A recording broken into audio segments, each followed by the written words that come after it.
মাঝে মাঝে ভীষণ কষ্ট লাগে, বুকের ভেতরে বাসা বাঁধে দুঃখের কালো মেঘ।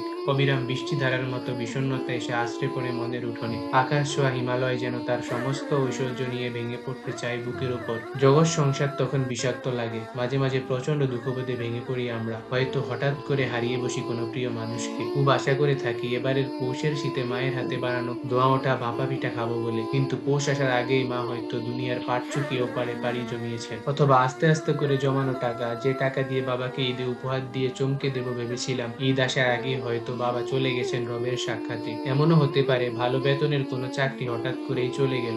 অথবা আমার এক বন্ধু আমার সমান যোগ্যতা নিয়ে জীবনে সাঁই সাঁই করে উন্নতি করছে, কিন্তু আমি কিছুই করতে পারছি না। আমার বন্ধু আমার সমান খাটাখাটনি করে খুব ভালো রেজাল্ট করছে, কিন্তু আমি পারছি না। পারিবারিক অথবা দাম্পত্য জীবনটাও খুব একটা ভালো যাচ্ছে না। ব্যবসায় লোকসান হচ্ছে, খেতে নষ্ট হচ্ছে ফসল, উর্বরতা হারাচ্ছে আবাদি জমি, মরে যাচ্ছে গবাদি পশু, বন্যায় ভেসে যাচ্ছে একমাত্র আশ্রয়, অগ্নিকাণ্ডে পুড়ে ছাই হয়ে গেছে তিলে তিলে জমানো সম্পদ। মাথার উপর বেড়েই চলছে ঋণের বোঝা। আবার এমনও হতে পারে কাছের মানুষগুলো আস্তে আস্তে দূরে সরে যাচ্ছে, সবচেয়ে প্রিয় বন্ধুটিও আজ ফিরে তাকাচ্ছে না। বাড়ছে দূরত্ব, ভেঙে যাচ্ছে সম্পর্কের বন্ধন। এমন নানান রকম জীবন সমস্যার মুখোমুখি কম বেশি আমরা সকলেই হয়ে থাকি। আমরা ভেঙে পড়ি, ভেতরে ভেতরে গুড়িয়ে যাই, আশাহত হই, বিষণ্ণতার বিষ বাষ্পে ছেয়ে যায় আমাদের হৃদয়কণ। কিন্তু আমাদের সাথেই কেন এমনটা হয়?